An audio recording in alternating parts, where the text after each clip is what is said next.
ओम नमः सिद्धिभ्यां नमो अरिहन्ताणं नमो सिद्धाणं नमो आयर्याणं नमो उवच्छायाणं नमो लोये सव्यसाहूणं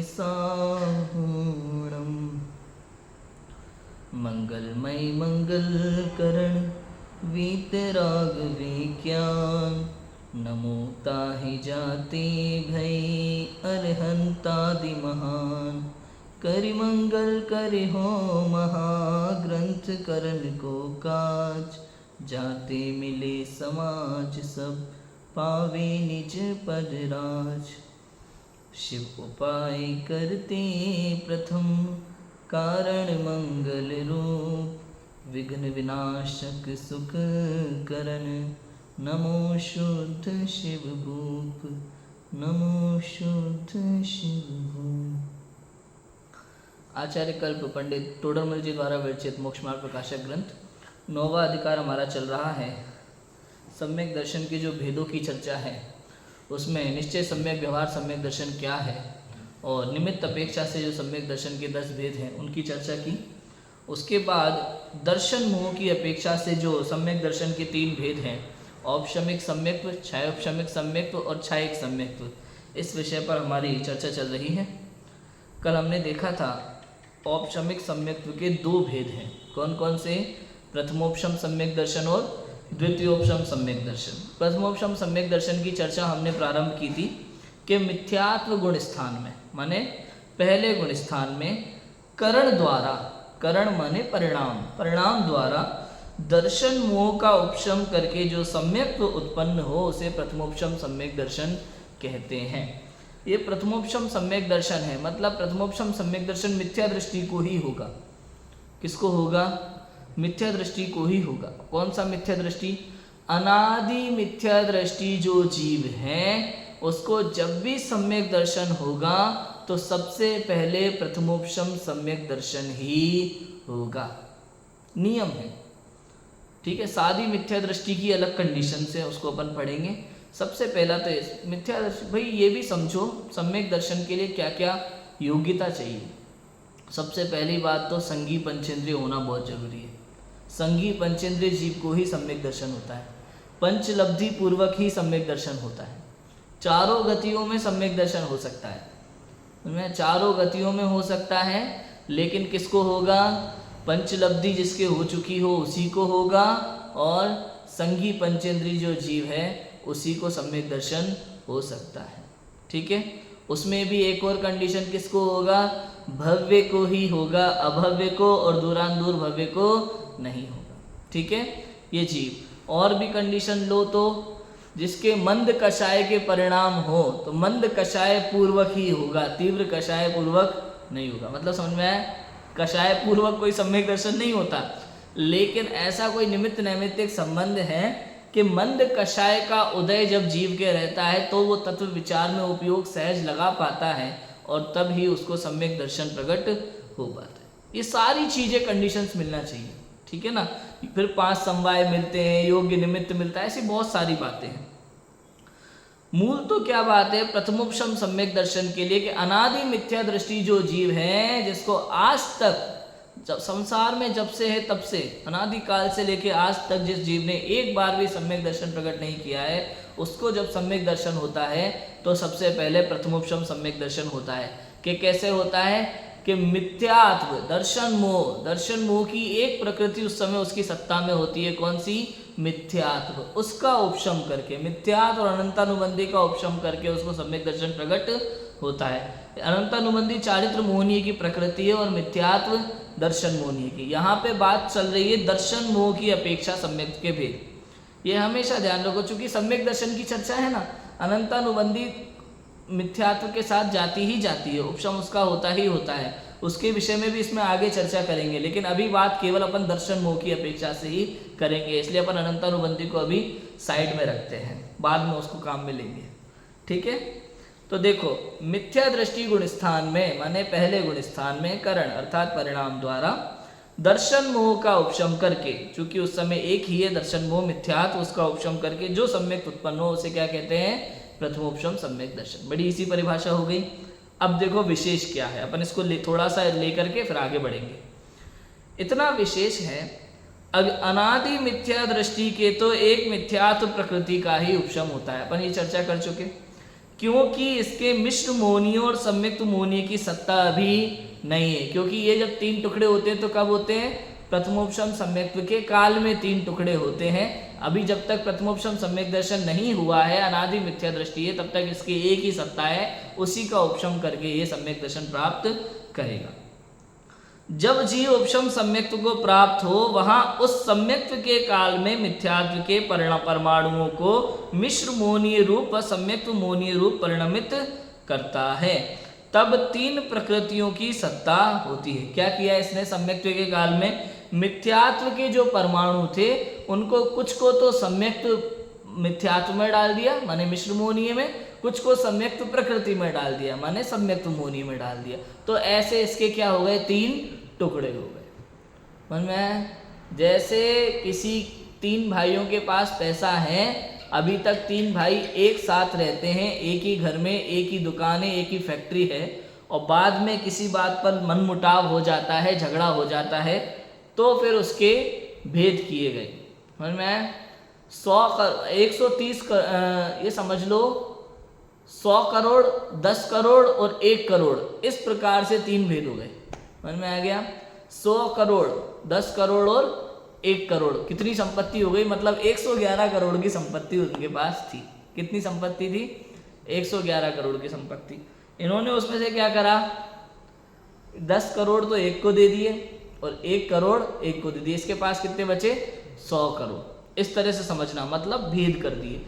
अभी यहाँ अपन ने करोड़ की ये 10 गुना के हिसाब से भेद करे, है ना, इसको समझना अनंत गुने के हिसाब से। कितना समझना, अनंत गुने के हिसाब से। मिथ्यात्व की जो ताकत होती है ना, उससे अनंत गुना कम ताकत होती है सम्यक मिथ्यात्व की, और सम्यक मिथ्यात्व की जितनी ताकत है उससे अनंत गुना कम ताकत होती है किसकी, सम्यक्त्व मोहनीय माने सम्यक्त्व प्रकृति की। इतना समझो, सम्यक प्रकृति एकदम हल्की चीज है। थोड़ा और अगर तरीके से समझे तो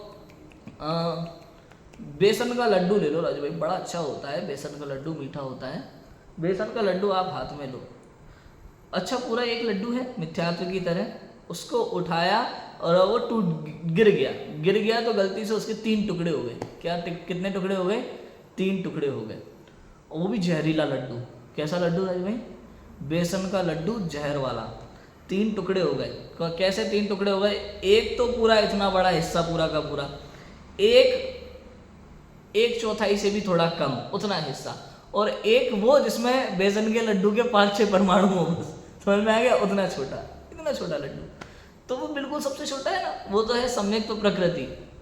दूसरा वाला थोड़ा बड़ा टुकड़ा है, वो है सम्यक मिथ्यात्व, और वो बिल्कुल सबसे बड़ा टुकड़ा वो क्या है, मिथ्यात्व। अब आप समझ लो, सम्यक तो प्रकृति को ही खाएगा, माने उतना लड्डू को ही खाएगा, सम्यक तो प्रकृति बराबर इतना सा जहर वाला, तो उससे कोई ज़्यादा फर्क नहीं पड़ेगा। है थोड़ा बहुत बेहोश जैसा हो सकता है, थोड़ा बहुत उसको तकलीफ हो सकती है, चक्कर आ सकते हैं, उसका इलाज हो सकता है, ठीक है। फिर है नेक्स्ट सम्यक मिथ्यात्व, उतना जहर खाएगा तो उसको फर्क पड़ेगा, उसको फर्क पड़ेगा। कितना पड़ेगा उसको फर्क, कि भैया हालत खराब हो जाएगी, उसको आईसीयू में भर्ती करना पड़ सकता है। समझ में आया, क्या करना पड़ सकता है, आईसीयू में भर्ती करना पड़ सकता है। कोमा में भी जा सकता है, जहर का असर है, कोमा में भी जा सकता है, लेकिन बाद में उसको ठीक भी किया जा सकता है। दोनों चांस है, वो मर भी सकता है और ठीक भी किया जा सकता है। तीसरा वाला जो लड्डू है जिसमें बहुत ज़्यादा हिस्सा है जहर का, उसको खा करके तो निश्चित रूप से व्यक्ति मरने वाला है। ऐसे ही यहाँ पे है ना। अनादि मिथ्या दृष्टि है, 3 प्रकृतियों की सत्ता है। अनादि मिथ्या दृष्टि की एक मिथ्यात्व प्रकृति की सत्ता है, खाली पूरा लड्डू, वो तो मरा हुआ ही है, पूरा लड्डू खाया हुआ है, ठीक है, उसी का उपशम होता है। सादी मिथ्या दृष्टि के किसी के 3 प्रकृतियों की सत्ता है, किसी के एक ही प्रकृति की सत्ता है। मतलब किसी के एक ही प्रकृति की सत्ता है का मतलब क्या हुआ, सादी मिथ्या दृष्टि जो जीव है, किसी के तो तीनों प्रकृति की सत्ता है, मिथ्यात्व, सम्यक मिथ्यात्व और सम्यक प्रकृति। किसी के एक की किसके होगी कि जिसको सम्यक दर्शन छूटे हुए असंख्यात पल्ले के असंख्यात वर्ष भाग इतना बीत गया, बहुत लंबा टाइम बीत गया, और उसके बाद भी उसने दोबारा सम्यक दर्शन प्राप्त नहीं किया, तो उसके जब 3 टुकड़े वापस वो लड्डू को जोड़ दिया जाए, सुने, उसके वापस वैसा मरा हुआ जैसा हो जाता है, अनादि मिथ्या दृष्टि जैसा। इतना पक्का है कि अर्धपुद्गल परावर्तन काल में वो मुक्ति प्राप्त करेगा, लेकिन बहुत लंबे काल उसको बीत जाते हैं, इसलिए वो वापस मिथ्यात्व जैसी अवस्था, पूरी अनादि मिथ्या दृष्टि जैसी अवस्था उसकी हो जाती है। उसको फिर से एक ही प्रकृति का उपशम करना होगा, मैं फिर से उसको दोबारा प्रथमोपशम सम्यक दर्शन करना होगा। अभी और भी चर्चा है, देखो, सादी मिथ्या दृष्टि के किसी के 3 प्रकृतियों की सत्ता है, किसी के एक ही प्रकृति की सत्ता है। जिसके सम्यक्त्व काल में 3 की सत्ता हुई थी वह सत्ता पाई जाए, उसके 3 की सत्ता है, ठीक है। जिसके सम्यक्त्व के काल में 3 की सत्ता हुई थी वो सत्ता जब तक है तब तक तो 3 की सत्ता है। और जिसके मिश्र मोहनीय सम्यक्त्व मोहनीय की उद्वेलना हो गई है, उनके परमाणु मिथ्यात्व रूप परिणमित हो गए हों, उसके एक मिथ्यात्व की सत्ता है। इसलिए सादी मिथ्या दृष्टि के 3 प्रकृतियों का व एक प्रकृति का उपशम होता है। समझ में आया? अब देखो इसको समझो थोड़ा सा। जैसे प्रथमोपशम सम्यक दर्शन का अपन ने कितना काल बताया था? उत्कृष्ट काल, अंतर्मुहूर्त, ठीक है। अंतर्मुहूर्त उत्कृष्ट काल है प्रथमोपशम सम्यक दर्शन का। अब वहां पे 2 चीजें हो सकती है। क्या समझा था आपने? 2 चीजें हो सकती है। क्या क्या? सम्यक्त्व प्रकृति का ही उदय आए तो चलमल अगार दोष लगते हैं, और वो प्रथमोपशम सम्यक दर्शन किस में कन्वर्ट हो जाता है? क्षयोपशम सम्यक दर्शन में, वेदक सम्यक दर्शन में, ठीक है ना। अभी उसके क्या कंडीशन रहेगी कि मिथ्यात्व और सम्यक मिथ्यात्व का अनंतानुबंधी का इनका तो क्या है? उपशम है, और सम्यक्त्व प्रकृति का उदय है। सम्यक्त्व प्रकृति क्या है? देशघाती प्रकृति है। कौन सी प्रकृति है सम्यक प्रकृति? देशघाती। और मिथ्यात्व सम्यक मिथ्यात्व सर्वघाती। मत देशघाती और सर्वघाती का मतलब समझना, देशघाती जो है वो गुणस्थान से नहीं गिराएगी आपको। देशघाती में चलमल अगाड़ दोष तो लगते हैं, चलायमान तो होता है, दिक्कत तो होती है थोड़ी बहुत, लेकिन वो गुणस्थान से नहीं गिराती, आपको जान से नहीं मारेगी। कुल मिला दिक्कत तो करेगी, प्रॉब्लम तो होगी, लेकिन जान से नहीं मारेगी, गुणस्थान नहीं गिराएगी। लेकिन मिथ्यात्व और सम्यक मिथ्यात्व कौन सी प्रकृति है? सर्वघाती प्रकृति। आपको पता है देशघाती सर्वघाती प्रकृति कौन कौन सी है घातीय कर्मों में? कितनी प्रकृतियां देशघाती, कितनी सर्वघाती? मैंने बताया था इससे पहले, अपन ने पढ़ा था। 21 प्रकृतियां तो सर्वघाती हैं और 26 प्रकृतियां देशघाती हैं। कौन कौन सी है गिने? देशघाती सर्वघाती समझ लो क्या होता है।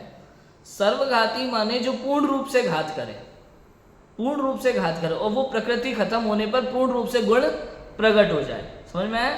और देशघाती माने क्षयोपशम जैसी अवस्था अभी है ना। जैसे केवल ज्ञान, ज्ञान के कितने वेद है? 5। ज्ञानावरण के 5 है ना। दर्शनावरण के 9 प्रकृतियां हैं, है ना। मोहनीय की 28 प्रकृतियां और अंतराय की 5 प्रकृतियां। ये तो पक्का है। ज्ञानावरण की 5 प्रकृतियां, मति, श्रुत, अवधि, मन, पर्याय और केवल ज्ञानावरण। दर्शन मोहनीय की 9 है ना। कौन कौन सी है? चक्षु, अचक्षु, अवधि, केवल दर्शन, और निद्रा, निद्रा निद्रा, प्रचला प्रचला प्रचला और स्त्यान गृद्धि, है ना। इस प्रकार से 9 प्रकृतियां हैं। मोहनीय की 28 अपन ने गिनी थी, दर्शन मोहनीय की 3 और चायत मोहनीय की 25 और अंतराय की 5, है ना। दर्शन, ज्ञान, सुख, वीर्य, है ना, जो है वो 5 प्रकृतियां। दान, लाभ, भोग, उपभोग और वीर्य, ये 5 प्रकृतियां कौन की है? अंतराय की, है ना। दान, लाभ, भोग, उपभोग और वीर्य। चलो अब इसमें से कौन सी देशघाती कौन सी सर्वघाती है? तो सबसे पहले तो अपन ले लो ज्ञानावरण में से। ज्ञानावरण में से केवल ज्ञान जो है ना वो तो सर्वघाती है, और बाकी 4 देशघाती है। क्यों? क्योंकि मति ज्ञान में भी क्षयोपशम होता है। मति, श्रुत, अवधि ज्ञान, मन, पर्याय ज्ञान का क्या है? क्षयोपशम होता है। किसी के कम हो सकता है, किसी के ज्यादा हो सकता है। केवल ज्ञान का कभी क्षयोपशम नहीं होता कि किसी को थोड़ा केवल ज्ञान हो, किसी को ज्यादा हो। समझ में आया? तो इसलिए वो सर्वघाती प्रकृति। सर्वघाती मतलब सीधा सिंपल अर्थ देखो, या तो होगा या नहीं होगा। समझ में आया? केवल ज्ञान या तो होगा या फिर पूरी तरह ही नहीं होगा। और मति शुद्ध ज्ञान का कैसा है? किसी के थोड़ा होता है, किसी के ज्यादा होता है। समझ में आया? तो देशघाती सर्वघाती क्लियर हो गया। तो ज्ञानावरण की 4 देशघाती, 1 केवल ज्ञानावरण सर्वघाती। दर्शनावरण में भी सेम, केवल दर्शनावरण तो सर्वघाती, बाकी की 8 देशघाती। 8 और 4 कितने हो गए? 12। इधर ले लो मोहनीय में, मोहनीय में मिथ्यात्व, सम्यक मिथ्यात्व सर्वघाती और सम्यक प्रकृति देशघाती। इसको देशघाती को ले लो फिर से, कितने हो गए? 13 हो गए। 13 हो गई। इधर चले जाओ चारित्र मोहनीय में। चारित्र मोहनीय में अनंतानुबंधी, अप्रत्याख्यानावरण और प्रत्याख्यानावरण, ये तो है सर्वघाती, बाकी की है देशघाती। तो जोड़ो अब 13 के बाद 4 और 9 और 4 कितने होते हैं? 9, 10, 11, 12, 13, 13 और 13 26। 26 प्रकृतियां हो गई देशघाती। ठीक है, 26 प्रकृतियां कितनी कौन सी हो गई? देशघाती। और सर्वघाती कितनी है? 21। 21 प्रकृतियां सर्वघाती, 26 देशघाती, 21 सर्वघाती। 21 कौन कौन सी बची? ज्ञानावरण की 1, दर्शनावरण की 1, 2 है ना, इधर से दर्शन मुंह की 2 है ना, 4 और उधर से 12, 12 और 4 16, 16 हो गए। 16 और 5 है ना, अंतराय की 5। ये सब कौन सी हैं? सर्वघाती प्रकृतियां हैं। तो 21 प्रकृतियां सर्वघाती, 26 प्रकृतियां देशघाती। भूल गए कि याद रहेगा? एक बार लिखना पड़ेगा, एक दो बार अगर पढ़ेंगे तो याद हो जाएगा। इस प्रकार से 21 प्रकृतियां तो सर्वघाती होती हैं, 26 प्रकृतियां देशघाती। इसमें भी भूल जाते हैं कई बार हम, 21 सर्वघाती, 26 देशघाती। तो याद रखना चाहिए, जो पूरा घात करने वाली प्रकृतियां हैं वो कम है, और जो कम घात करती है वो वाली ज़्यादा है ना। तो सर्वघाती 21 है और देशघाती 26 है। ठीक है, चलो आगे देखो। अभी अपन बात कर रहे हैं कि सम्यक्त्व काल में 3 सत्ता हुई थी, वह सत्ता पाई जाए उसके 3 की सत्ता है, और जिसके मिश्र मोहनीय सम्यक्त्व मोहनीय की उद्वेलना हो गई हो, उनके परमाणु मिथ्यात्व रूप परिणमित हो गए हो, उसके एक मिथ्यात्व की सत्ता है। इसलिए सादी मिथ्या दृष्टि के 3 प्रकृतियों का व 1 प्रकृति का उपशम होता है। चलो अपन चर्चा कर रहे थे कि प्रथमोपशम सम्यक दर्शन जिस जीव को हुआ, ठीक है, उसका काल है अंतर्मूर्त। 2 कंडीशन, या तो नीचे गिरेगा मिथ्यात्व में आ सकता है, या फिर क्षयोपशम सम्यक दर्शन में कन्वर्ट हो गया। ठीक है, अब जिसके सम्यक्त्व प्रकृति का उदय आया और मिथ्यात्व सम्यक मिथ्यात्व अभी दबे हुए हैं, उपशम है, तो उसको तो हो गया क्षयोपशम सम्यक दर्शन, वेदक सम्यक दर्शन है ना। अब क्षयोपशम सम्यक दर्शन में क्या क्या होता है, क्या क्या कंडीशन है, वो अभी आगे के प्रकरण में हम पढ़ेंगे क्षयोपशम वाले में। अब अपन वापस प्रथमोपशम सम्यक्त्व पे, अनादि मिथ्या दृष्टि पे फोकस करते हैं। अब इसकी कंडीशन में ये नीचे गिर रहा है, ठीक है। दूसरी जो प्रकृति है दर्शन मोहनीय की, सम्यक मिथ्यात्व, अगर इसका सम्यक मिथ्यात्व का उदय आ जाता है तो इसका गुणस्थान गिर जाता है। अब सम्यक्त्व का घात हो गया, समझ में आया। सम्यक्त्व प्रकृति देशघाती प्रकृति थी, इसलिए सम्यक्त्व प्रकृति में चलायमान तो हुआ उदय में, लेकिन वो सम्यक्त्व से च्युत नहीं हुआ, क्षयोपशम सम्यक दर्शन में कन्वर्ट हो गया। जैसे ही सम्यक मिथ्यात्व का उदय आया, वो नीचे गिरा, समझ में आया। अब कौन से गुणस्थान में आ गया? मिश्र में, मिश्र में आ गया। अब यदि मिथ्यात्व का उदय आता है तो पहले में आ जाएगा, अनंतानुबंधी का उदय आया तो किस में आया? दूसरे गुणस्थान में। अनंतानुबंधी का उदय आने पर दूसरे गुणस्थान में। काल कितना? एक जगन्य, एक समय, उत्कृष्ट, 6 आवली प्लस 1 समय, है ना, दूसरे गुणस्थान का। तीसरे गुणस्थान का कितना काल था? मध्यम अंतर्मूर्त। ठीक है, अब मिथ्यात्व का उदय आते ही वो किस में आ गया? पहले गुणस्थान। अब पहले गुणस्थान में जब मिथ्यात्व का उदय आ गया तो इसको कहते हैं सादी मिथ्या दृष्टि जी। और सुनो एक और चीज, चौथे गुणस्थान से जब ये जीव गिर करके तीसरे में आया, सम्यक मिथ्यात्व प्रकृति के उदय में तीसरे में आया, अगर वो वहां संभल जाता है तो दोबारा चौथे में जा सकता है, क्षयोपशम सम्यक दर्शन प्राप्त कर सकता है। वहीं से कौन सा सम्यक दर्शन प्राप्त कर सकता है? चौथे में। नॉर्मली सामान्य कथन ये है कि दूसरा और तीसरा गुणस्थान ये गिरने के गुणस्थान है। कभी भी जीव पहले से दूसरे में तीसरे में नहीं जाता, तीसरे से चौथे में नहीं जाता, पहले से सीधा चौथे में जाता है। तीसरा दूसरा गुणस्थान तो कौन सा है? गिरने का। लेकिन ये सामान्य कथन है, अनादि मिथ्या दृष्टि की अपेक्षा कथन है। विशेष कथन में और भी चीजें हैं। तीसरे से भी जीव चौथे में जा सकता है, समझ में है, और पहले से तीसरे में भी जा सकता है सादी मिथ्या दृष्टि जी। इसकी भी अपन चर्चा करेंगे अभी, ठीक है।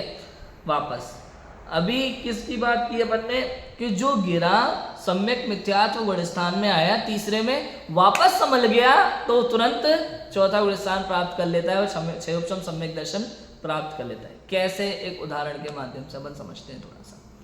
एक वृक्ष है, ठीक है, वृक्ष पे खड़ा हुआ एक व्यक्ति, वो है सम्यक दृष्टि व्यक्ति, सम्यक दृष्टि जी, ठीक है। थोड़ा सा पैर फिसला, थोड़ा सा पैर फिसला और उसने दोबारा अपने आप को संभाल लिया, समझ में? दोबारा अपने आप को संभाल लिया और वहीं की वहीं खड़ा हुआ, थोड़ा सा हिला डुला चलायमान हुआ, वहीं की वहीं वापस खड़ा हो गया। ये अवस्था तो क्या थी? उपशम सम्यक दृष्टि से क्षयोपशम सम्यक दृष्टि। सम्यक तो प्रकृति का उदय आया, थोड़ी हवा चली, थोड़ा सा हिला डुला, लगा के गिरने वाला है लेकिन संभल गया, समझ में आया? ये तो हो गया क्षयोपशम सम्यक दर्शन। अब नेक्स्ट कंडीशन, थोड़ा सा तेज हवा चली, पैर थोड़ा सा खिसक गया वृक्ष पे से और नीचे गिरने ही वाला था कि उसने डाली को पकड़ लिया, समझ में आया? गिरने ही वाला था, उसने क्या किया? डाली को पकड़ लिया। ये था सम्यक मिथ्यात्व का उदय। तीसरे गुण स्थान में आया था, गिर गया था। अब वो डाली को पकड़ के दो चीजें हो सकती हैं, उसका हाथ छूट भी सकता है और वापस ऊपर चढ़ भी सकता है, दोनों चीजें हो सकती है। डाली पे लटका हुआ व्यक्ति, उसकी दो बातें, हाथ छूट गया तो कहाँ गिरेगा? नीचे, और अगर फिर से ऊपर चढ़ गया तो क्षयोपशम सम्यक दृष्टि हो जाएगा, वापस ऊपर पहुंच जाएगा, ठीक है।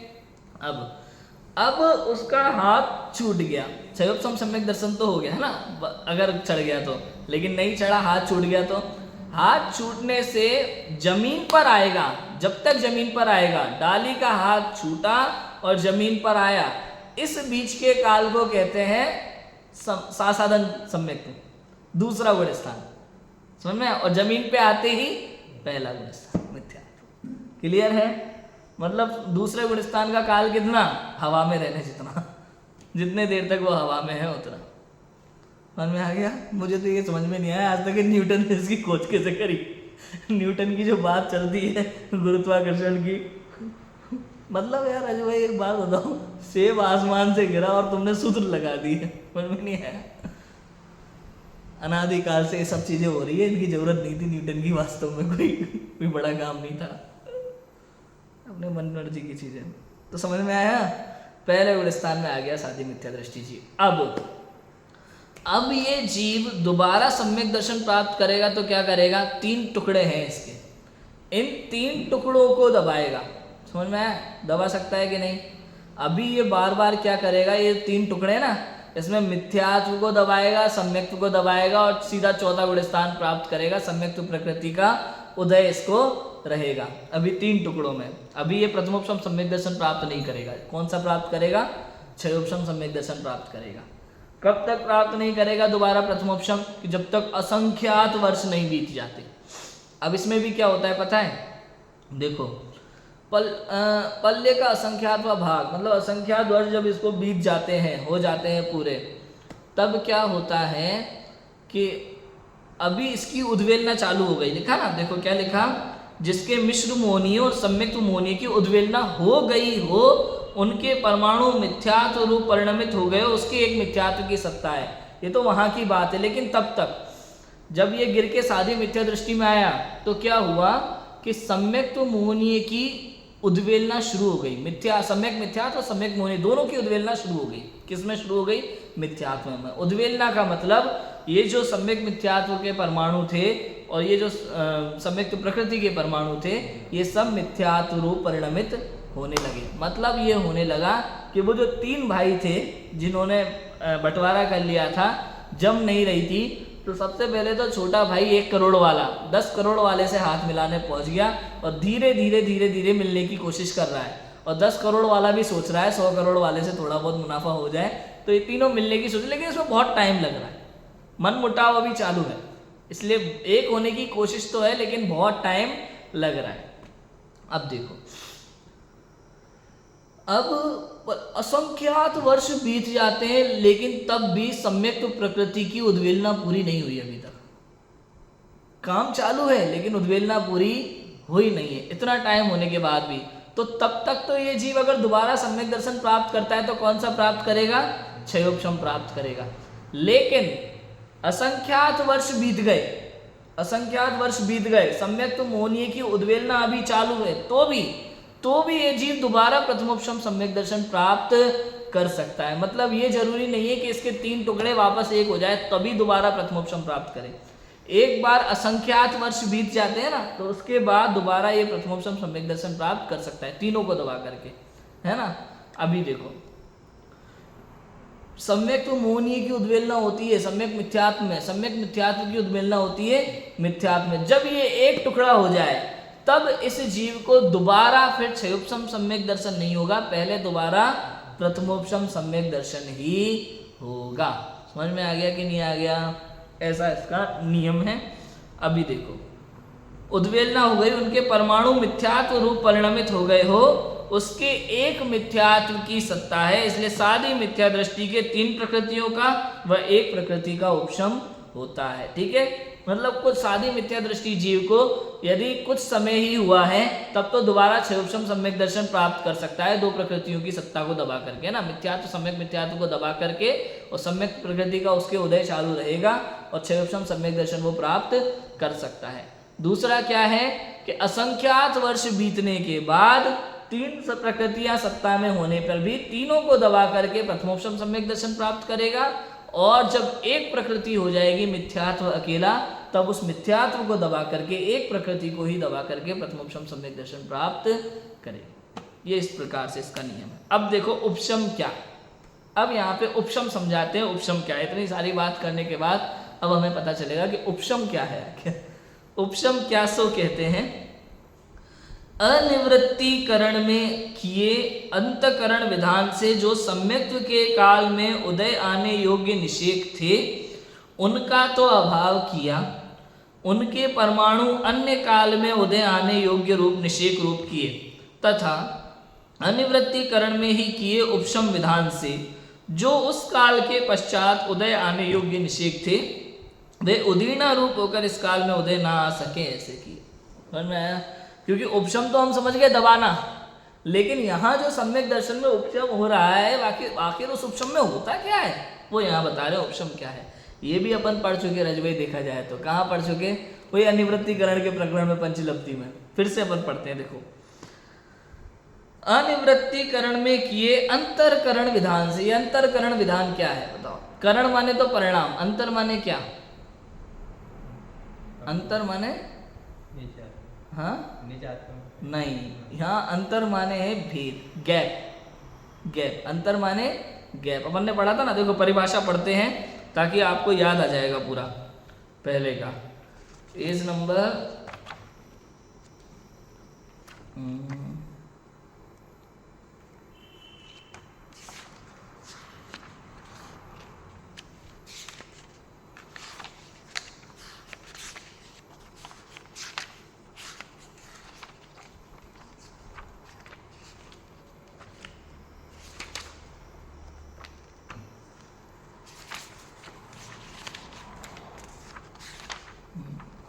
हाँ, पेज नंबर 264 264 निकाला। देखो पुट नोट में देखो, अंतरकरण का क्या स्वरूप है। विवक्षित कर्मों की अधस्तन और उपरिम स्थितियों को छोड़कर मध्यवर्ती अंतर्मूर्त मात्र स्थितियों के निषेकों का परिणाम विशेष के द्वारा अभाव करने को क्या कहते हैं? अंतरकरण कहते हैं। अभी याद आ गया होगा, पहले अपन ने इसको कैसे पढ़ा था रजभाई, है ना। देखो फिर से पढ़ते हैं। अनिवृत्तीकरण में किए अंतरकरण विधान से जो सम्यक्त्व के काल में उदय आने योग्य निषेक थे उनका तो अभाव किया। मतलब क्या किया? उनका अभाव मतलब कैसे? देखो, अभाव का मतलब ये नहीं है कि उनका क्षय कर दिया, अभाव माने उनको अगल बगल में सरका दिया। हाँ, इस तरह से लाइन है कर्म परमाणु की। इसमें जो निषेक लिखा है ना, निषेक का अर्थ है एक समय में उदय में आने योग्य कर्म परमाणुओं का पिंड। निषेक माने क्या?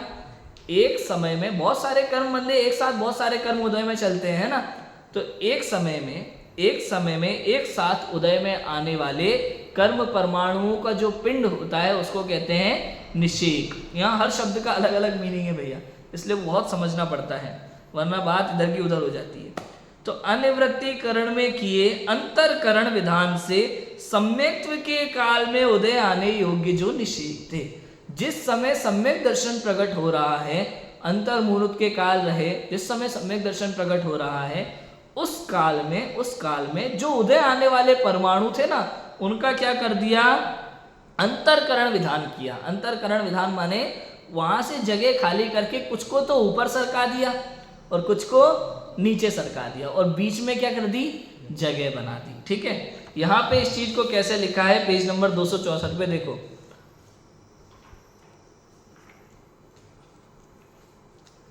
जो निकाला, जो अनिवृत्तिकरण काल के काल पश्चात उदय आने योग्य ऐसे मिथ्यात्व कर्म के अंतर मूर्त मात्र निषेध उनका अभाव करता है। ठीक है, उन परमाणुओं को अन्य स्थिति रूप परिणमित करता है। अभाव करता है मतलब क्या, उन परमाणुओं को अन्य स्थिति रूप परिणमित करता है तथा अंतरकरण करने के पश्चात उपशमकरण करता है। अब उपशमकरण क्या चीज है वो समझो। इधर वाले पेज पे, अपने वाले पे आ जाओ, इसको ऐसे ही रखो, दोनों से तरीके से पढ़ेंगे अपन।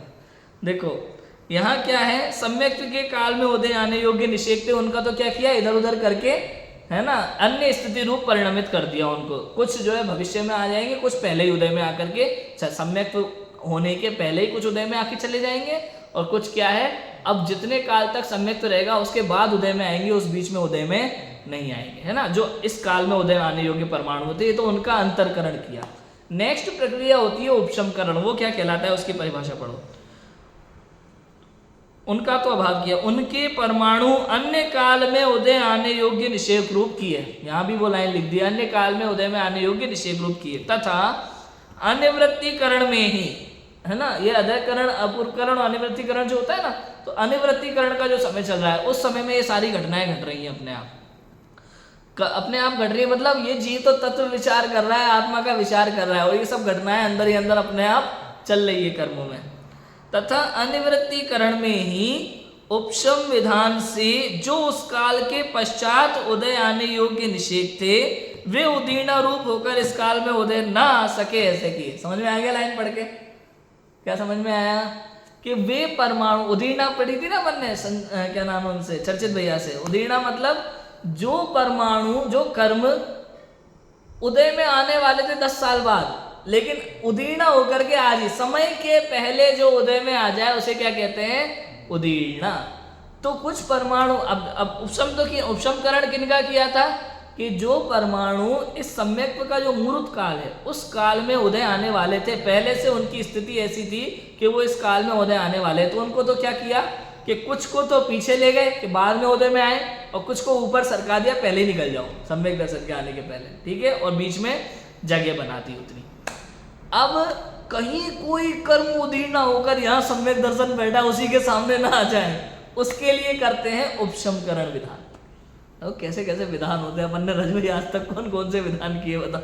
हमने शांति विधान किए, समय सार विधान किया, सिद्ध चक्र विधान किया, सब विधान किए, लेकिन ये कौन से विधान है, अंतःकरण विधान, उपशमकरण विधान, ये नहीं किया, बताओ। और सम्यक दर्शन इससे होता है, बताओ। शांति विधान करने से सम्यक दर्शन नहीं हुआ, सिद्ध चक्र विधान करने से सम्यक दर्शन नहीं होता, अंतरकरण विधान, उपशमकरण विधान करने से नियम से सम्यक दर्शन होता है शिव को। ये वाला विधान हम करते ही नहीं है, ये विधान अंदर में होता है, ये विधान आपको किताब खोल के बैठ के नहीं होता। गजब है। समझ में आया? उपशमकरण विधान समझ में आ गया। समय से पहले उदय में नहीं आ जाए मिथ्यात्व के सम्यक दर्शन के सामने, इसलिए उनको हटा देते हैं। उदाहरण से यदि हम समझें तो जैसे कोई मीटिंग चालू है ना, अपन ने कोई टाइम फिक्स कर रखा है कि भैया कल दोपहर में 2 से 4 बजे तक अपन ये वाला काम करेंगे। समझ में आया? अब अचानक किसी का फ़ोन आ गया, जम्बू कुमार जी वे सब का फ़ोन आ गया, अरे यार कल दोपहर में 2 से 4 में आ रहा हूँ, आप वो किताबें वगैरह निकाल के रखना, अपन थोड़ा सा उसका काम करेंगे, ताड़पत्र ग्रंथ निकाल के रखना, अपन थोड़ा देखेंगे, काम करेंगे।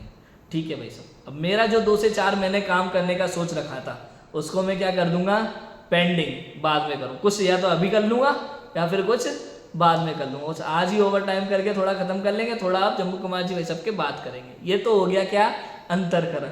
ठीक है, वो 2 से 4 के टाइम पे जो मैंने काम सोचा था, उस काम को अब मैं वहाँ पे नहीं करूँगा। अब इधर से फोन आ गया भव्य भाई का, अचानक 12 बजे फ़ोन आया भव्य भाई का। क्या बोलते हैं भव्य भाई कि यार संभव 2 बजे अपन काम है थोड़ा सा, आप जूम पे बात करेंगे, अपन ऑनलाइन कंप्यूटर पे रहना, तो अपन 2 से 4 मीटिंग करेंगे थोड़े आगे के काम की। मैं क्या बोलूँगा भाई से, देखो भाई ऐसा जम्मू कुमार जी को समय दिया हुआ है मैंने 2 से 4 का, अब 4 बजे के बाद बात करेंगे अपन। समझ में आया? तो ये क्या हुआ, इसको बोलते हैं उपशमकरण। क्लियर है? मतलब पहले से जो उस समय काम सोचा था, उस समय जो उदय में आने योग्य कर्म परमाणु थे, उनको तो क्या कर दिया, अंतरकरण। कुछ तो पहले ही उदय में आ गए, कुछ बाद में आएंगे। अब सम्यक्त्व के काल में, उस काल में डिस्टर्ब, जम्मू कुमार जी को डिस्टर्ब नहीं करेंगे, कुल मिला के बात ये। और उस समय दूसरा काम नहीं आ जाए बाद में, पहले पता नहीं कब कॉल आने वाला था, कोई फिक्स तो था नहीं, अचानक कॉल आके दूसरा काम नहीं आ जाए, उस काम को भी रोकना हमारा कर्तव्य बन जाता है। ऐसा नहीं फिर जम्मू कुमार जी को मना कर दे, नहीं मुंबई ऑफिस से दूसरा कॉल आ गया, अभी ऐसा नहीं चलेगा। समझ में आ गया? समझ में आ गया? क्लियर है?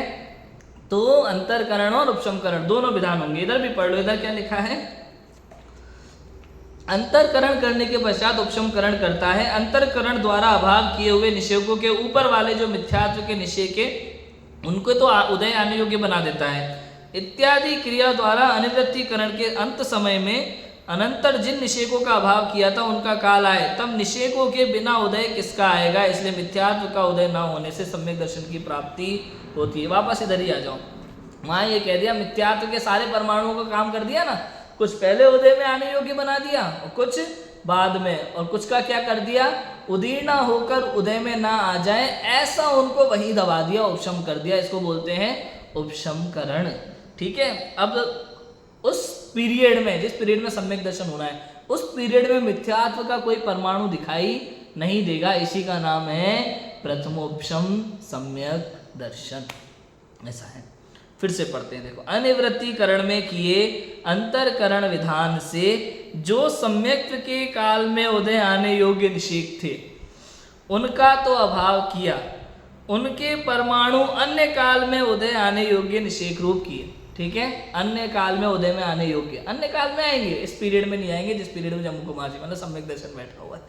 ठीक है? तथा अनिवृत्तिकरण में ही किए उपशम विधान से, उसी समय में उपशमकरण विधान चल रहा है, उससे पश्चात उदय में आने योग्य जो निषेध थे, बाद में कभी उदय में आने योग्य जो कर्म परमाणु थे, उनका पिंड था, वो उदीर्ण रूप होकर इस काल में उदय ना आ सके, ऐसा उनको कर दिया। ये सब काम एक समय में हो गया उधर, मतलब एक ही टाइम पीरियड में। इस प्रकार जहां सत्ता तो पाई जाए और उदय ना पाया जाए, इसका नाम उपशम है। क्वेश्चन मार्क कहाँ लगा था? उपशम क्या है ना, यहाँ क्वेश्चन मार्क लगा। उत्तर कहाँ है? इस प्रकार, ये पूरा समझाने के बाद, इस प्रकार जहां सत्ता तो पाई जाए, मतलब मिथ्या तो मतलब सत्ता तो है, क्षय नहीं हुआ उनका, कोई क्षय नहीं हुआ है, सत्ता तो है लेकिन उदय नहीं आएगा। समझ में आया? क्या किया था, कुछ परमाणुओं को इधर कर दिया था, कुछ इधर किया था, तो कुछ तो पहले उदय में आ गए, तो उदय में आके घर झर जाएंगे तो, है ना, और कुछ दूसरे परमाणु रूप कर दिए मिथ्यात्व के परमाणु, तो बाद में कभी उदय में आएंगे, तो सत्ता में तो है, और जो उदीर्ण होकर आने वाले थे उनको भी क्या किया, वहीं की वहीं दबा दिया, उपशम कर दिया। तो सत्ता में तो है लेकिन उदय में नहीं है। उदय में अभी किस पीरियड में नहीं है कि जिस पीरियड में सम्यक दर्शन है उस पीरियड में उदय में नहीं है। कौन नहीं है? कि दर्शन होगा, कोई भी परमाणु उदय में नहीं है। इसका नाम क्या है? प्रथमोपशम सम्यक दर्शन, इसका नाम उपशम है। ठीक है? जहां मिथ्यात्व में से सम्यक प्रकृति का उदय चलेगा वहां तो क्षय उपशम हो जाएगा, वहां उपशम नहीं रहेगा, फिर वहां क्या होगा? क्षय उपशम होगा। ये उपशम की परिभाषा है कि मिथ्यात्व का दर्शन मोह का कोई भी परमाणु उदय में नहीं है, उस पीरियड को क्या कहेंगे? उपशम। समझ में आ गया? सत्ता तो पाई जाए और उदय ना पाया जाए, ये उपशम है। और दर्शन मोह का कोई भी परमाणु सत्ता में ही ना हो, जिसका क्षय हो चुका हो, उसको कहेंगे क्षयिक। और सम्यक प्रकृति का जहां उदय पाया जाए उसको कहेंगे क्षय उपशम। समझ में आ गया? इस तरह से यह बात है। अब देखो आगे बढ़ते हैं। ये मिथ्यात्व से हुआ प्रथमोपशम सम्यक्त्व है, सो चतुर्थादि सप्तम गुण स्थान पर्यंत पाया जाता है। ये क्षयोपशम ये प्रथमोपशम सम्यक दर्शन कहाँ तक पाया जाता है? चतुर्थादि सप्तम गुण स्थान पर्यंत ये प्रथमोपशम सम्यक दर्शन पाया जा सकता है।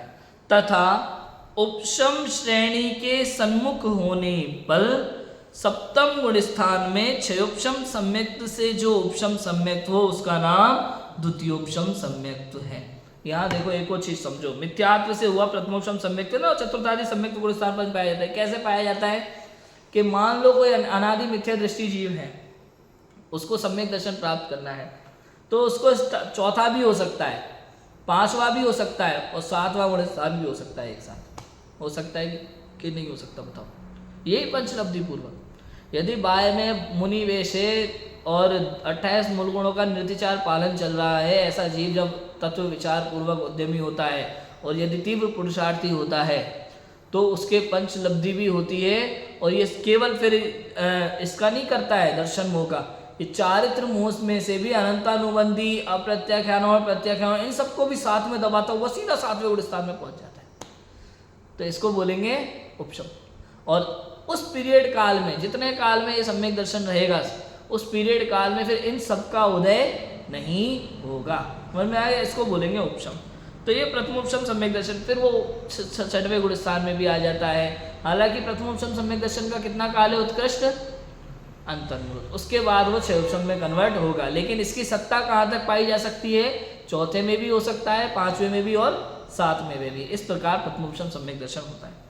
अब देखो, तथा उपशम श्रेणी के सन्मुख होने पर सप्तम गुण स्थान में क्षयोपम सम्यक्त्व से जो उपशम सम्यक्त्व हो उसका नाम द्वितीयोपम सम्यक दर्शन है। समझ में आया? वापस से देखो, चाहे चौथे में हो, पांचवें में हो, सातवें में हो, किसी भी गुण स्थान में हो, जहाँ सम्यक प्रकृति का उदय चल रहा हो, क्षयोपम सम्यक दर्शन, वहाँ क्षयोपम होता है। क्योंकि प्रथमोपम सम्यक दर्शन का भाई काल ही अंतर्मुहूर्त है, उसमें दो कंडीशन है, या तो पहले में आ जाएगा या फिर बदल करके क्षयोपम हो जाएगा। चाहे चौथे वाला हो, चाहे पांचवें वाला हो, चाहे सातवें छठवें वाला, तीनों के साथ सेम बात है। बदल करके या तो क्षयोपम होगा या फिर अंतर्मुहूर्त के अंदर नीचे आ जाएगा। ठीक है, अब जो नीचे आ गया उसकी तो बात ही नहीं है। अब द्वितीयोपम सम्यक दर्शन करना है, तो द्वितीयोपम सम्यक दर्शन के लिए क्या चाहिए कि क्षयोपम सम्यक दर्शन होना चाहिए, जिसके सम्यक तो प्रकृति का उदय है और उतनी कषाय दबी हुई है। अब देखो, पांचवें गुण स्थानवर्ती क्षयोपम सम्यक, चौथा गुण स्थानवर्ती क्षयोपम सम्यक दृष्टि कैसा होगा? जिसके मिथ्यात्व, सम्यक मिथ्यात्व, अनंतानुबंधी तो दबे हुए हैं, सम्यक तो प्रकृति उदय में है। पांचवें गुण स्थान के अप्रत्यक्षानावरण भी दबे हुए हैं। सातवें गुण स्थान, छठवें गुण स्थान में प्रत्यक्षानावरण भी दबे हुए। ये सब प्रकृतियां दबी हुई हो और सम्यक तो प्रकृति उदय में चल रही हो, समझ में आया? इसका नाम क्या है? क्षयोपम सम्यक दर्शन। चल में लगाड़ दोष लगेंगे। ठीक है, फिर देखो, फिर पढ़ते हैं। उपशम श्रेणी के सन्मुख होने पर सप्तम गुण स्थान में क्षयोपम सम्यक्त्व से जो उपशम सम्यक्त्व हो उसका नाम द्वितीयोपम सम्यक दर्शन है। अब जब उपशम श्रेणी चढ़ेगा तब इस जीव को द्वितीयोपम सम्यक दर्शन होता है। किसी जीव को ऐसा लगता हो कि चौथे गुण स्थान में एक बार, पहली बार जो हो प्रथमोपम, दूसरी बार जो हो द्वितीयोपम, तो ऐसा नहीं है। द्वितीयोपम सम्यक दर्शन होता है, क्षयोपम पूर्वक होता है और श्रेणी के काल में होता है। ऊपर फिर श्रेणी चढ़ने में क्षयोपम सम्यक दर्शन नहीं है। सातवें गुण स्थान के ऊपर क्षयोपम सम्यक दर्शन है ही नहीं। क्षयोपम सम्यक दर्शन केवल चौथे से सातवें के बीच में ही होता है। समझ में आ गया? सातवें गुण स्थान के ऊपर क्षयोपम सम्यक दर्शन नहीं है। वहां जो उपशम है वो द्वितीयोपम सम्यक दर्शन कहलाएगा। देखो क्या होता है, यहाँ करण द्वारा 3 ही प्रकृतियों का उपशम होता है। करण द्वारा कितनी प्रकृतियों का उपशम हुआ? 3 प्रकृतियों का उपशम होता है। दर्शन मोह की अपेक्षा से बात है, दर्शन मोह 3 प्रकृतियों का उपशम होता है क्योंकि इसके 3 की ही सत्ता पाई जाती है। समझ में आ गया? कौन 3 प्रकृतियों का उपशम होता है? करण द्वारा, क्योंकि इसके 3 की ही सत्ता पाई जाती है। सत्ता है ना 3 की, कौन कौन सी? मिथ्यात्व, सम्यक मिथ्यात्व और सम्यक प्रकृति। चूंकि पहली बार प्रथमोपम सम्यक दर्शन हुआ था तब 3 टुकड़े हो गए, तो वो तीनों अभी सत्ता में। इन 3 की सत्ता है, इनको उपशम करेगा तो क्षयोपम से फिर द्वारा इसको उपशम हो जाएगा। सम्यक तो प्रकृति को भी फिर से दबा देगा, तो इस क्या हो जाएगा? क्षयोपम से उपशम हो जाएगा। उपशम माने द्वितीय उपशम हो जाएगा श्रेणी के काल में, है ना?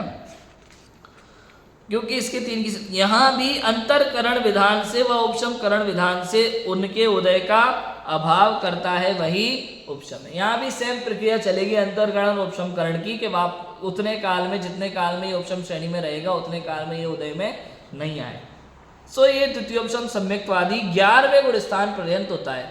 8वां, 9वां, 10वां और 11वां। ये श्रेणी कहाँ से चढ़ता है पता है? 7वें गुण स्थान के 2 भेद होते हैं। कौन कौन से? एक स्वस्थान अप्रमत्त और एक सातिशय अप्रमत्त। स्वस्थान अप्रमत्त को निरतिशय अप्रमत्त भी कहते हैं, ठीक है।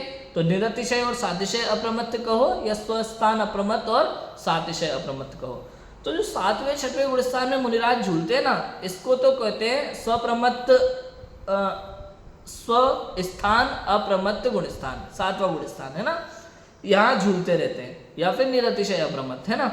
और जब उसी 7वें में थोड़ा ऊपर चले जाते हैं तो सातिशय अप्रमत्त, सातिशय अप्रमत्त पहुंच गए तो इसको ये श्रेणी चढ़ेंगे फिर, या तो उपसम श्रेणी या छायिक श्रेणी। अगर छायिक सम्यक दर्शन है तो छायिक चपक श्रेणी भी चढ़ सकते हैं, उपसम श्रेणी भी चढ़ सकते हैं, दोनों चढ़ सकते हैं छायिक सम्यक दृष्टि वाला जीव तो।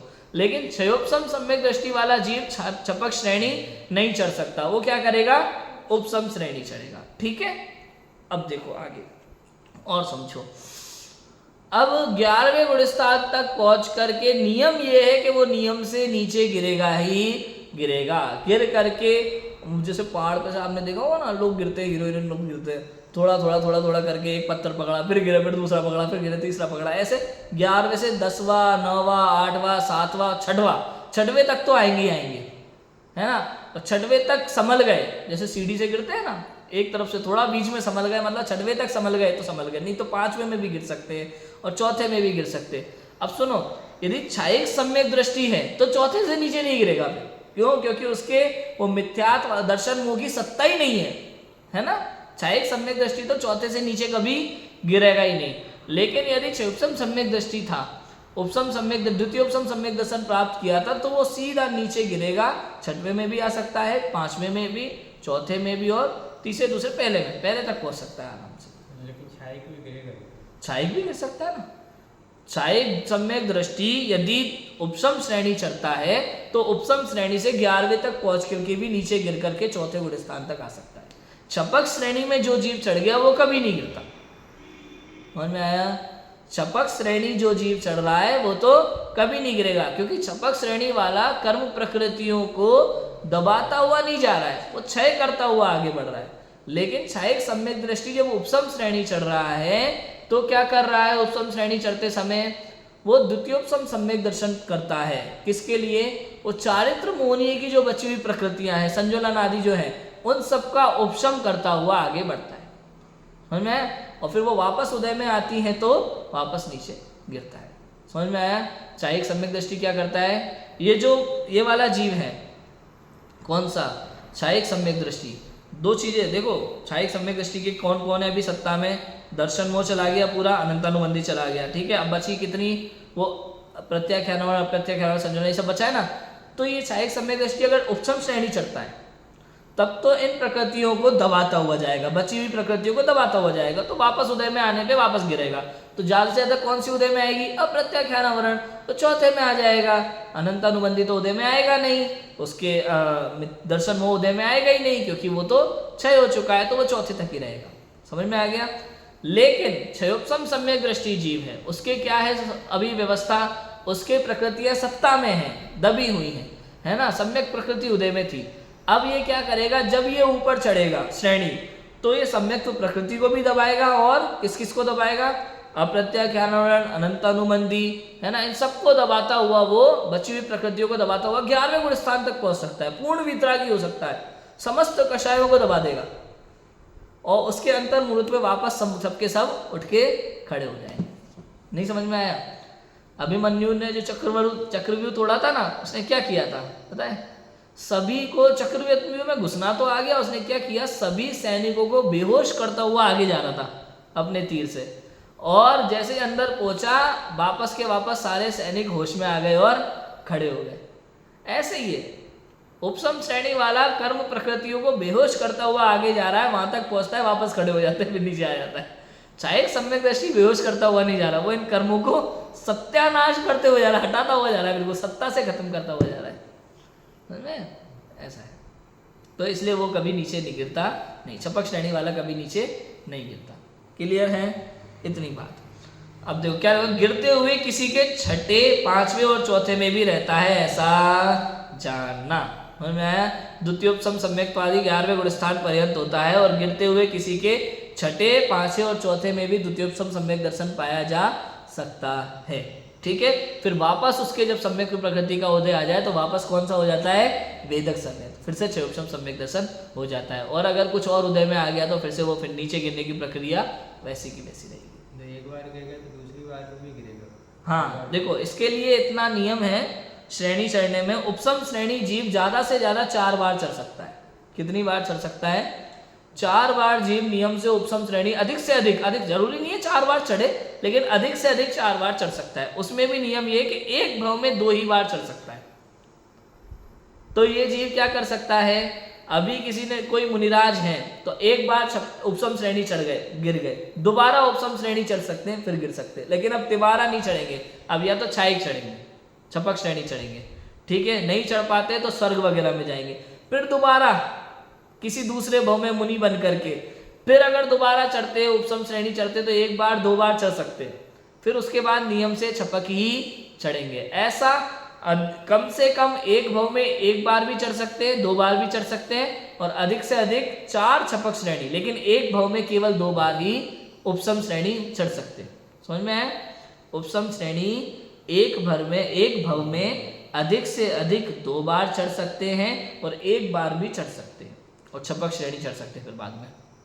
और एक भव में 1 बार, दूसरे भव में दूसरी बार, तीसरे भव में तीसरी बार, चौथे भव में चौथी बार, ऐसा भी हो सकता है। दिगंबर मुनि अवस्था में 4 बार उपसम श्रेणी चढ़ी जा सकती है, उससे ज्यादा नहीं। 5वीं बार तो नियम से छपक श्रेणी ही चढ़ेंगे। क्लियर है? जो उपसम वाले फिर नीचे 5वीं बार फिर नहीं गिरेंगे। हाँ, 5वीं बार वो उपसम श्रेणी, छपक श्रेणी तो फिर पहली बार में भी चढ़े तो भी नहीं गिरेगा, लेकिन इतना है 5वीं बार जो उनके इस प्रकार का पुरुषार्थ हुआ कि अब वो उपसम नहीं चढ़ते, छपक ही चढ़ते। ऐसा नियम है, 4 बार उपसम चढ़ने के बाद 5वीं बार तो छपक ही चढ़ेंगे। और छपक श्रेणी में एक कदम भी आगे बढ़ाया तो गिरने का फिर काम नहीं होता, फिर तो आगे बढ़ते जाते हैं बस। क्लियर है? ऐसा है। छपक श्रेणी के गुणस्थान कौन से? 8वां, 9वां, 10वां, सीधा 12वां। 11वें में कभी छपक श्रेणी नहीं जाता। 8वां, 9वां, 10वां और सीधा 12वां, 12वें के बाद केवल ज्ञान। इस प्रकार से वस्तु व्यवस्था है। इस प्रकार उपसम सम्यक तो 2 प्रकार का है। सो यह सम्यक तो वर्तमान काल में छायिकवत निर्मल है। उपसम सम्यक दर्शन कैसा है? वर्तमान काल में छायिकवत निर्मल है। मतलब यह है कि कोई भी कर्म उदय में नहीं है उस जाति का, कोई भी कर्म मतलब उस जाति का, मोहनीय का। द्वितीयोपसम सम्यक दर्शन कोई 11वें गुणस्थान में जीव है तो बिल्कुल 12वें गुणस्थान जैसा है, एकदम पूर्ण वितरागी। मोहनीय का कोई भी उदय में नहीं है, उसके सत्ता में है लेकिन उदय में उतनी शांति का अनुभव कर रहा है, बिल्कुल पूर्ण वितरागी शांति का अनुभव 11वें गुणस्थान वाला जीव। तो उपसम सम्यक तो छायिक पथ निर्मल है, बिल्कुल छायिक की तरह। छायिक में यह है कि कर्म सत्ता में ही नहीं है, उपसम में ये ऐसे समझ लो जैसे युद्ध चल रहा हो ना, तो एक व्यक्ति तो कोमा में चला गया और एक व्यक्ति पूरी तरह मर गया। तो जैसे मरा हुआ व्यक्ति की टेंशन नहीं है, वैसे कोमा में जाए हुए व्यक्ति की भी ज़्यादा टेंशन नहीं रहती।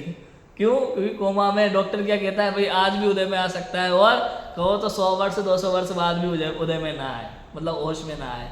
मैं ऐसा ही उपसम का हिसाब, बड़ी शांति है उस समय, कोई मारने वाला नहीं है, पीटने वाला नहीं है। और उदय में क्या होता है, इधर से भी पड़ रही है, उधर से भी पड़ रही है, सारे लोग लड़ रहे हैं, बड़ी टेंशन है। और बेहोश पड़ा है या कोमा में है तो टेंशन नहीं है उसकी, पता नहीं कब उदय में आएगा, कब वो सोच में आएगा, छोड़ो उसको, कौन उसके चक्कर में समय खराब करे। तो ये उपसम सम्यक दर्शन छायिकवत निर्मल, बिल्कुल मरे हुए जैसा है। एक व्यक्ति मरा हुआ पड़ा हो और एक व्यक्ति बेहोश पड़ा हो, दोनों एक समान ही लगते हैं देखने में। तो दोनों समय ये जीव शांति में अनुभव करता है, मरा हुआ पड़ा रहे चाहे बेहोश पड़ा रहे, लेकिन फिर भी शांति में थोड़ा सा अंतर तो होता ही है। तो छायिकवत निर्मल कहा उस समय, लेकिन उपशम तो उपशम है और छायिक छायिक है भैया, है ना। इसके प्रतिपक्षी कर्म की सत्ता पाई जाती है, इसलिए अंतर्मुहूर्त काल मात्र यह सम्यक्त्व रहता है। प्रतिपक्षी की सत्ता पाई जाती है, इसलिए अंतर्मुहूर्त काल। उपशम सम्यक दर्शन का काल तो कितना है? अंतर्मुहूर्त ही होता है। पश्चात दर्शन मोह का उदय आता है, ऐसा जानना चाहिए। पश्चात दर्शन मोह का उदय आता है, ऐसा जानना चाहिए। इस प्रकार उपशम सम्यक का स्वरूप कहा है। अब यहाँ से क्षयोपशम सम्यक दर्शन की चर्चा प्रारंभ होगी। कल अपन क्षयोपशम सम्यक दर्शन की चर्चा करेंगे। अभी की बात को विराम देते हैं। ओम नमः सिद्धेभ्यो।